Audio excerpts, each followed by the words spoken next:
Of down, one of them being Cinkrof, no smite now off from K-Corp. They could just start up this Baron. This is good though from Karma and Corp. They're going to keep themselves sustained up, get a little bit of mana back onto X-Maddie. He's going to throw out his ultimate, land onto two people. Maxi's very, very low. Look at Rux. Rux is going another side. He's going to find X-Maddie, and they're going to try and maybe make this work for them there. But cabochard takes down the Viego. That's the jungler down. And look at Seiken just machine gunning. Nothing you can do there, and he's going to try and finish off the job. X-Maddie takes one more. Double kill. Might be okay because String is too low to follow. Cabo has played this one really well. Holy moly, that was pretty much pixel perfect play right there from Cabo. And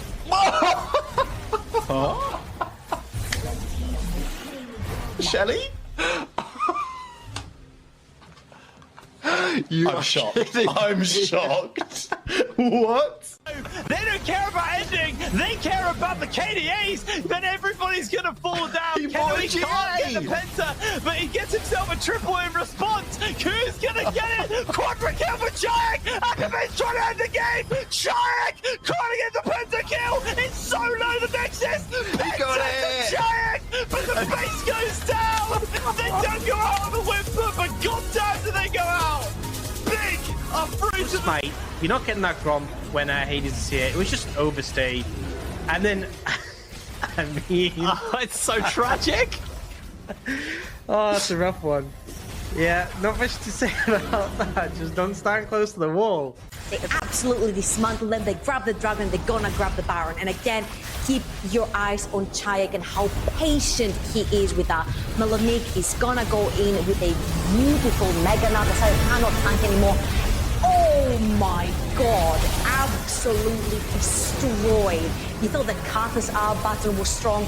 Well, have a look at the Orianna one. That was more of a shock tsunami. watch this, watch it. He waits until the Mega Knight times out, and then boing, and Kedoi is just in the dirt right there. Sure, he's not gonna die straight away, but what can he do in that situation? Look at him, he's basically taken out the fight. Holy moly, KC just absolutely obliterate Big in this one. It would be a clean... Lulu, Shield, and Gadget actually outputting some serious DPS on the Kog'Maw, but burning the Lulu off, pretty big. Is Kasing finds himself knocked up. They go in for the slam. They pop the Sivir off. Teleport's coming in on the Antonio. Centurus going to find himself locked down for the moment. As Antonio is liquefied, able to stop watching the moment, keep himself alive, but he can't even pop on time. That scatter was huge. They find the lockdown onto the members necessary. Force your teleport at the very least, and if you don't, then how would you take the Baron? I mean, it's already very, very low. The teleported it back up, looks for Golden Toast. Can't quite find the Jack's back. There's the ultimate. Hantera! What an ult! Pinning everybody in place, but Golden Toast untouched at the moment. He's capped to jump away, but he can't. He's pinned in place. You can just snap their fingers, and they wipe Addo from the rift. Only CZAJEK stands. You have ways of making creative opportunities for your team, and here we go. They're going to use the Cataclysm. Maxi will not get caught out by it. That's a 4-man encore, though. And Cinkrof will not die. He's just too tanky, and that's it. It's done. The Emperor's divide is a divide between K-Corp and Fnatic Rising, and that is all she wrote, Goldberg. K-Corp, Carmine Corp, the second seed from the LFL, will become the first back-to-back Amazon Eumasters champions. They had to work for it. They had to push for it. But in the end, you cannot run from destiny. You can hide from it, but it still comes for you. This has been the best goddamn European Masters Finals ever. No question about that, and deservedly so. K-Corp, they take it in the end, because we've talked about domination today, but no game was dominated. Vigil, the Ignite's been thrown down with a Calibrum shot. Lucky should just be able to finish this one. You look at the turnaround. Everybody is brought to the bot side. And Lucky pays with his life as Scarface flashes over the wall. He's a madman, and then Moxie. What can he do? In place, he has the Graviton, but he's going to lose his life. Just like that, but Leon will trade up. The stopwatch.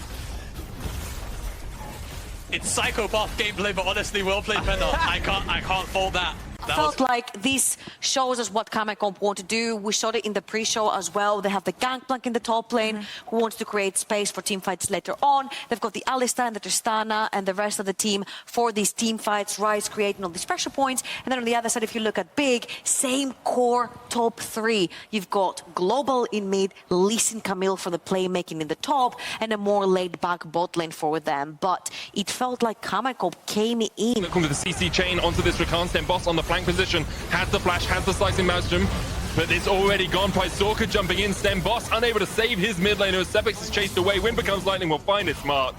And Matchco lose the Baron, lost their AD carry, lost their mid laner, and perhaps have lost any hope of making it to quarterfinals. Yeah, again, they lose this route. There is no other way to spin it. And it's now Baron in the hands of Mouse. A minute and a half. To add anything, Maxi. He's going to have trouble here. Yeah, Flash and Heartbreaker probably going to have to be used here. He gets charmed up, knocked up, and goes straight into the Zhonya stasis. Now Chris taking a bit of a beating here from the Rise, but the Viego is dead. Flash forward, a slicing Maelstrom. That's why Pride had to be focused. Triple kill going over to Fnatic's Pride. Quadrakill for Pride, and they're hunting. They smell it. They know they could maybe go for the Penta, but never mind. They don't need the Penta. Gadget going down. He's finally dead. The slam is there, but it's a double kill. They've lost their AD carry. They've lost everyone. It's gone so wrong. Here's the Antonio. It's the hero turnaround for the cannon. Who doubted him? Triple kill for the Antonio. Brightstalker bolting away. And the Antonio, it's a Cinderella turnaround. Ace for Vodafone Giants. Vodafone Giants get the team fight win. Worried about the early game plays, giving the Giants the chance to choose their own terrain and affect these plays. Targamas sadly can't stick around and disrupt the front line in his own way, because he doesn't have the ultimate. That was blown in that last pick. While cabochard does a decent amount of damage and calculates his own health bar. So some good item spikes. They have that range again. They can deal with the range of the Varus. But the engage comes through straight on to the Azir. He is dropping down. Saker's taken down. Rika's found the kill. Has to burn the stopwatch to buy some time here. But the Nara ultimate is there. That's a great re-engage. Oh my god, Targamas, you absolute monster. And the disengage from Melonic has to come through as Matty chases down. Runs riot on the backline of Big. And cabochard finds his rampage kill onto Kenui. Beautiful stuff from Targamas and Kamekop run house. Honestly, they were stellar in the semifinal, but let's take a look at what K-Corp did during the semifinal. I want to say that the player of the series was maybe cabochard, going from cabochard to cabochard. That game. Seikun is a very, very greedy boy. He's gone Deathcat plus Void Staff. Absolutely nothing that's going to keep him alive. You know, no Banshees to protect him against like a hook or something like that, or any kind of incoming CC. No Zhonyas or no stopwatch to protect you against the Syndra ulti flying your way.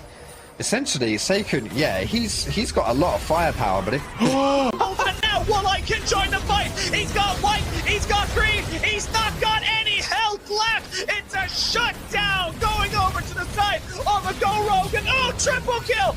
Not quite able to get the quadra kill. They will, however, continue. This kick over the wall is not good for POW, because it means they can't follow up at all. And just take a look at Bruness. That's a bit odd. I'm not gonna lie. We've had a few of these situations in the LEC, and I don't think he was passing out of the realm warp there. Just be running for the hills. Every man for himself. You know you're not gonna win this team fight.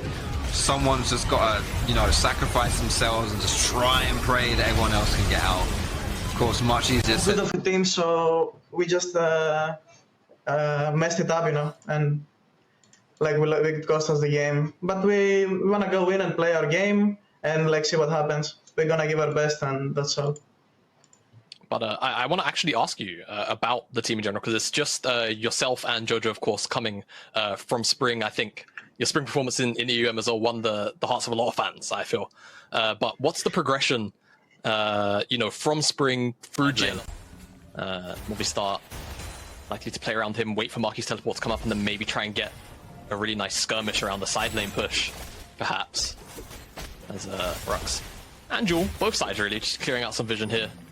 But I expect as we enter this period of no objectives, we'll go into a little bit of a lull. We're going to a little bit of a lull. We do see there on the bottom side, Rise pushing into that tower. Pretty much guaranteed to get it. No one's contesting him right now, but it looks like Movistar Riders are the ones looking to try and maybe contest in this mid lane. They have a Rift Herald in their back pocket, so they're going to probably drop that, look to take the turret, and just trade the objective. Yeah, exactly. And Fnatic Rising, most of Fnatic Rising are just so much more significantly ahead. Their items are so much more impactful for what their champions want to do. If Movistar fight this dragon, they're likely to just lose the fight, but it's a catch-catch situation where if they lose the soul, they will probably still lose the game either way. Yeah, and you can see right now with Fnatic Rising having the advantage, knowing that Movistar Riders have to go to the dragon first if they want to have any chance of this fight. The waves are in the favor of Fnatic Rising. They got the push in top. They have the push in mid. The only wave that's being pushed at the moment in equality is going to be in that bot side. Now we can see they're going to try and jump in on top of Kensuke. He will get caught by the chains, but he's not going to get taken down just yet. Duel in a little bit of trouble, will get kicked back. The chain of corruption goes well. Whoa, that's a hell of a long of a distance there for Maxi to go back down. It doesn't matter. He's going to be able to hold it right just before the turret as well. Marky's going to have to put himself in harm's way to make sure that this turret crashes. Look at Rux as well, beelining straight up here, potentially. Is going to actually stop at the halfway mark. Seems like they understand the wave too big. Pride probably wants to farm it up as well. And this wave a little more valuable than committing too many members where Pride might miss the wave. A smart decision either way. But you could see, like you say, the CS lead going to widen in that top side. Pride definitely winning out because of that teleport at level 3. And Maxlor silently been farming up all the while. Already level 5. Of course, got the secondary spawn Krugs as well, so that's going to help him out. Oh, see a bit of a trading in the top side there. Marky able to get the knock up of Pride with the oranges, so he'll BK as Maxi's just farming himself up. And both these junglers do want to get their level 6s going. The Moonfall, incredibly powerful ganking tool for Maxlor. Of course, the Cataclysm for the Jarvan is just going to be just as good. So see now Maxlor, maybe see if he can stick away some of these camps, steal them away from the side of Maxi and re-establish himself.